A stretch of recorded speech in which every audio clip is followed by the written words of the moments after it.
a formé avec sa sœur Mila l'un des plus beaux duos des années 60. Mais depuis 2003, Loma a laissé son micro de côté pour sa bouteille d'oxygène.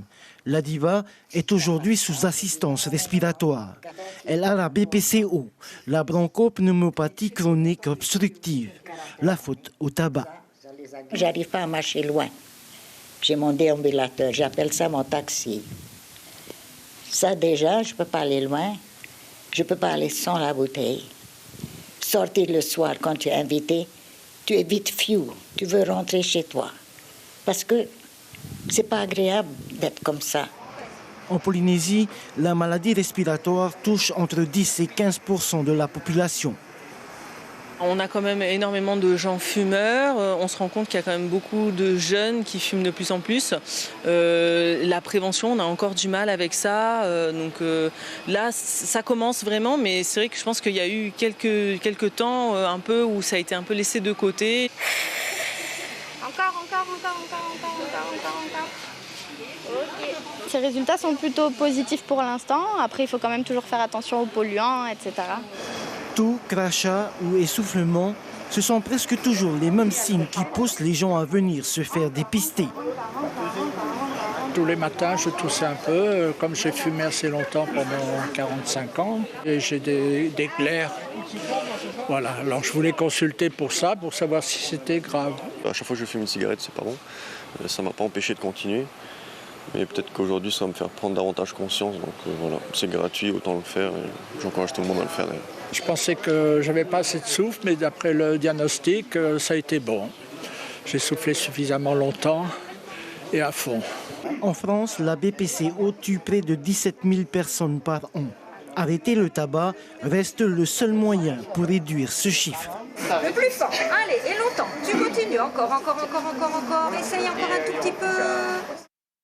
Et comment faire pour que la maladie soit davantage connue et que les fumeurs la craignent? Pourquoi la BPCO ne fait-elle pas autant peur que le cancer alors qu'on n'en guérit pas?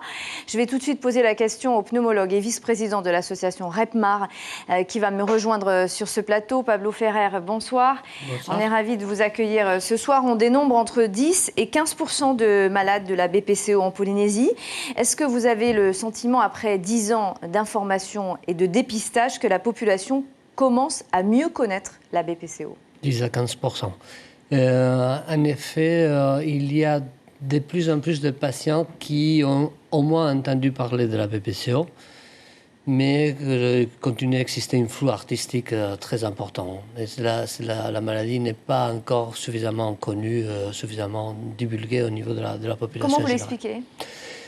Parce que c'est une maladie dans laquelle il y a différents facteurs. Le premier facteur, le principal facteur, c'est que l'industrie tabagique a fait pour beaucoup une impopularité des maladies respiratoires secondaires au tabac. Ça, c'est la première chose. La deuxième chose, c'est parce que souvent, pendant très longtemps, être essoufflé signifiait avoir d'autres types de maladies cardiovasculaires, de l'asthme, etc.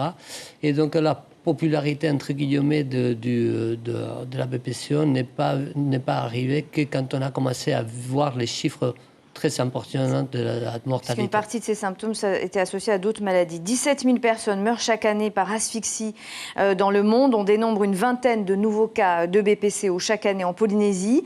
À partir du moment où l'on détecte la maladie, que se passe-t-il ? Il se passe qu'il faut le détecter le plus précocement possible. Et il faut commencer à faire un traitement correct pour essayer de contrôler la maladie, parce que sinon la maladie continue à évoluer. Le premier traitement, logiquement, c'est le sévrage tabagique. Après, on peut essayer de pallier les symptômes. Mais on n'en guérit pas.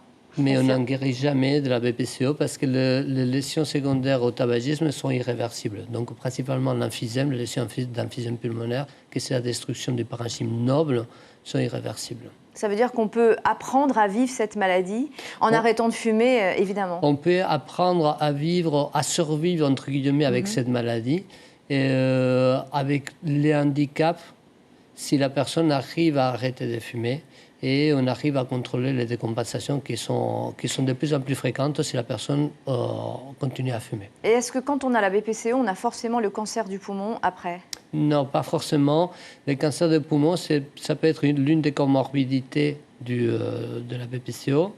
Il est fréquent de voir une patiente atteinte de cancer de poumon qui présente aussi une BPCO. Ce n'est pas toujours le cas, mais il est relativement fréquent. Mais par contre, nous, en tant que pneumologue, notre devoir, c'est essayer de dépister les cancers de poumon le plus précocement possible chez un patient qui est fumeur et qui a une BPCose. La BPCO concerne des fumeurs dans 90% des cas. Est-ce qu'il faut qu'ils s'inquiètent quand ils toussent régulièrement et Bien quand sûr. ils sont essoufflés? Bien sûr. La toux et l'expectoration, ce sont les symptômes typiques du tabagisme le matin. C'est les symptômes typiques du fumeur le matin. Et l'essoufflement, le gros souci, c'est que souvent, ce sont des patients qui sont âgés. Et quand ils sont essoufflés, pour eux, c'est normal, parce qu'ils sont de plus en plus âgés, donc c'est normal. Et quand ils veulent se réveiller, c'est un peu trop tardif. Donc, il n'y a rien de normal dans tout cela. Merci beaucoup, Pablo Ferrer. Je voudrais commenter juste 10 secondes en mémoire de M.